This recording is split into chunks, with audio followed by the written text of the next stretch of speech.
सरोजनी अपने माँ के साथ वसंतपुर गांव में रहा करती थी। गांव में किसी पर भी मुसीबत आए, सरोजनी हमेशा उसकी मदद करने के लिए तैयार रहती। ऐसे ही एक दिन सरोजनी घर का काम कर रही, तभी उनकी पड़ोसन आकर बोलती है। क्या बात है सरोजनी, आज कहीं गई थी क्या किसी की मदद के लिए? अरे कहीं किसी को तेरी मदद चाहिए होगी। ओहो, मैं तो बताना ही भूल गई।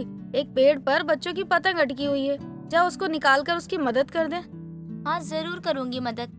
आपको क्या लगता है मेरी कद छोटी है तो क्या मैं उनकी मदद नहीं कर सकती?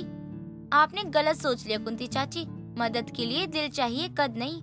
जितना कद है तेरा उतनी ही छोटी जुबान भी रख लिया करना, वरना खींचकर और छोटा कर दूंगी। बड़ी आई मुझसे बोलने वाली बौनी कहीं की। सरोजनी भले खुद से छोटी थी, लेकिन हौसले उसके बहुत बड़े थे। ऐसे ही दिन गुजरते गए और अचानक से एक दिन सरोजनी की माँ का देहांत हो जाता है। कुछ दिन बाद जब सरोजनी गांव में कुछ काम कर रही होती है, तभी वहाँ एक लड़का आता है और कहता है। के बात सरोजनी, आजकल बहुत उदास रहने लगी। चाची घनी याद आवे के? तू फिक्र मत कर, मैं हूं ना तेरे साथ। बिरजू, मेरा दिमाग बहुत खराब है, तो तू मेरा दिमाग और खराब मत कर, वरना बहुत बुरा होगा। चल अब यहाँ से जा, वरना। अरे मैंने कुछ गलत बोल लिया है के जो तू इतनी भड़क रही है? अरे बचपन तक जानू तने, इसलिए तेरे हालचाल पूछने खातिर ठहर गया था। अरे आजकल भलाई का जमाना है ना रह रहा। मुझे पता है तू कितना ज्यादा चिंता करता है मेरी, तो मैं तुझे बता दूं कि मेरी चिंता करने की कोई जरूरत नहीं है। मैं खुद का ख्याल रख सकती हूँ। अरे चिंता क्यों ना करूं, तुम्हारे गांव की छोरी है। जब कोई ऊंच नीच होगी तो कौन जवाब देगा? देख बिज्जू, पहली बात तो मैं अनाथ हूँ, तो तू मेरा फायदा उठाने की कोशिश भी मत कर। और रही बात मेरी फिक्र करने की, तो मैंने कहा ना कि मैं अपना ख्याल खुद रख सकती हूँ। सरोजनी, तू कोई अच्छा लड़का देखकर शादी क्यों ना कर लेती? देख, अगर तेना शादी करनी हो ना तो मैं रहा, मुझे याद कर लेना, मैं आ जाऊंगा। आपका बहुत बहुत शुक्रिया। मैं अनाथ हूँ, बेवकूफ नहीं कि तुम जैसे गुंडे के साथ अपनी पूरी जिंदगी बर्बाद करूँ। अरे बहुत उड़ती है तय, देखना एक दिन इसी बिरजू के पास रोते हुए आएगी। बहुत तकड़ है ना इस बोनी में। बिरजू गांव का गुंडा था, लेकिन सरोजनी से प्यार करता था। सरोजनी का कद भले ही छोटा था, लेकिन दिखने में वो बहुत खूबसूरत थी। ऐसे ही दिन गुजरने लगे और एक दिन सरोजनी की पड़ोसन कुंती का बेटा नकुल आता है और सरोजनी से कहता है। क्या बात है सरोजनी, आजकल तुम बहुत मेहनत कर रही हो। सुना है तुम्हारी शादी होने वाली है। देखो, बचपन का दोस्त हो तुम्हारा, अगर शादी में बुलाए नहीं तो अच्छा नहीं होगा। तुम्हें भी अपनी माँ की तरह कुछ भी बोलने की बीमारी है क्या नकुल? जब देखो दोनों मेरे पीछे पड़े रहते हो। अरे कभी तो अकेला छोड़ दो मुझे, ताकि मैं अपनी बच्ची कुची जिंदगी आराम से काट लूं। ऐसे कैसे तुम्हें बीच मझधार में छोड़ दूं? हाँ, मैं तुम्हारा बचपन का दोस्त हूँ। मेरा इतना तो हक बनता है कि तुम्हारे साथ हमेशा खड़ा रहूं। बचपन हो या जवानी हो, चाहे बुढ़ापा ही क्यों ना, मैं तुम्हारे साथ हमेशा हूँ। तो साथ दो, तंग मत किया करो मुझे अच्छा नहीं लगता ये सब बचकानी हरकतें। अब ऐसा मजाक मत किया करो, मुझे पसंद नहीं है। क्या बात हो गई सरोजनी, क्यों ऐसे हर वक्त गुस्से में रहती हो या फिर उदास बैठी रहती हो? अरे मैं तुम्हारा दोस्त हूँ, कुछ तो बता दो। अरे दिल को सुकून मिलेगा। दोनों बातें कर ही रहे होते हैं कि तभी वहाँ कुंती आती है और सरोजनी को ताने मारते हुए कहती है। अरे कितने लड़कों से दोस्ती है तेरी, कभी बिरजू से बात करती हुई दिखती है तो कभी किसी और के साथ, और आज तो मेरे बेटे से बात कर रही है। जब से ये बोनी अनाथ हुई है तब से बहुत बदल गई है।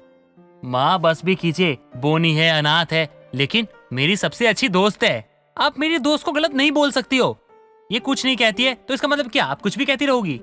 बस अब मिल गया तुम्हें भी सुकून नकुल, अपनी माँ से मुझे ताने सुनवाकर। मुझे पता था यही होगा, इसलिए मैं हमेशा अकेली ही रहती थी और अब मुझे अकेले ही रहना पसंद है।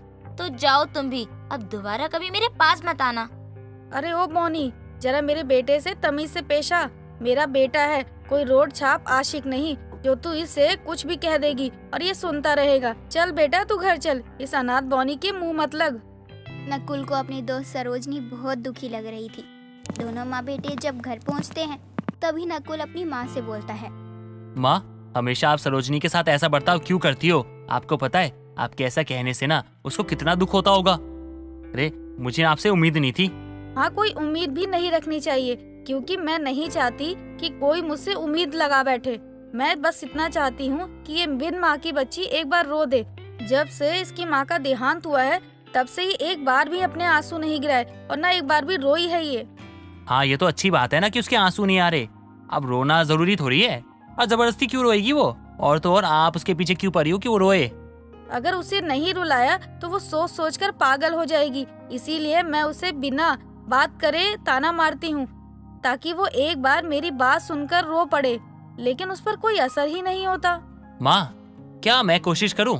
वैसे माँ, आप बाहर जिसका नाम ले रही थी, क्या नाम था? हाँ, बिरजू, ये कौन है? बिरजू? अरे वो एक नंबर का लुखा और बदमाश है, हर वक्त बदमाशी ही करता रहता है। गुंडा है वो और हमेशा हमारे गांव की बेटी सरोजनी को तंग करता रहता है। मैं तो उसे जानता तक नहीं। क्या आप मुझे उससे मिलवा देंगी? मैं उससे बात करना चाहता हूँ। क्या अब तू उस बदमाश से बात करेगा? अरे वो बात करने लायक नहीं है, हमेशा हमारे गांव की लड़कियों को छेड़ता रहता है। माँ, मैं भी तो उससे पूछूंगा कि आखिर क्या बात हो गई, वो एक अनाथ लड़की के पीछे क्यों पड़ा हुआ है, क्यों छेड़ता है उसे? अगर वो सरोजनी को सताने के लिए छेड़ता है तो मैं उससे बात करूंगा। कुंती भी नकुल की बात से सहमत होती है और कुछ दिनों बाद नकुल को दूर से बिरजू को दिखाती है और चली जाती है। तभी वह नकुल बिरजू के पास जाता है और उससे कहता है, बिरजू, क्या मैं तुमसे कुछ कह सकता हूँ? मुझे बहुत जरूरी बात करनी है तुमसे। मैंने तेरे तक कोई बात ना करनी। अरे तू वही है ना कुंती का बेटा जो मेरी सरोजनी तंग करती रहा है? कान खोल के सुन ले, अगर मेरी सरोजनी को कोई तकलीफ हुई ना तो तन्नर तेरी माँ ने माफ नहीं करूंगा। लेकिन मैंने क्या कर दिया? तुम मुझ पे क्यों भड़क रहे हो?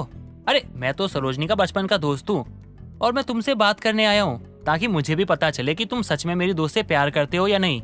हाँ, मैं सरोजनी तो बहुत प्यार करूँ हूँ, मैंने उसकी घनी फिक्र है। अगर वह राजी हो जाए तो मैं उससे शादी करना चाहूँ। मुझे यकीन कैसे होगा कि तुम सरोजनी से प्यार करते हो? क्योंकि वो बोनी है, अनाथ है, उसके पास देने के लिए कुछ भी नहीं है। मैंने बेरा है, उसके पास कुछ ना है। वो अनाथ के साथ बोनी भी है, लेकिन प्यार तो प्यार होया करे, ना रंग देखता और ना रूप। और रही जात पात की बात, जब प्यार किया था डरना किस बात का? लेकिन तुम्हें सरोजनी की किस बात से प्यार हो गया? कुछ तो ऐसा हुआ होगा जिसके कारण तुम उसके दीवाने बन गए। उसकी हर किसी की सहायता करने की आदत ने मेरा मन मोह लिया और इसी कारण मैं उससे प्यार करना चाहूँ। बिरजू की बात सुनकर नकुल को अच्छा लगता है और अपनी दोस्त सरोजनी को मनाकर उसकी शादी तय करवाता है। मंडप में सरोजनी अकेली बैठी हुई थी, तभी वहाँ कुंती आकर बोलती है, नकुल बेटा, उस बिरजू ने हम सबको धोखा दिया है और उसने सरोजनी से बदला लिया था, क्योंकि सरोजनी ने कुछ महीने पहले उसकी शादी तोड़ दी थी ना। क्या? लेकिन मुझे ऐसा कुछ नहीं पता था। लेकिन बिरजू ऐसे शादी का मंडप छोड़ के क्यों जा सकता है? क्योंकि मैंने एक बार एक लड़की की मदद की थी।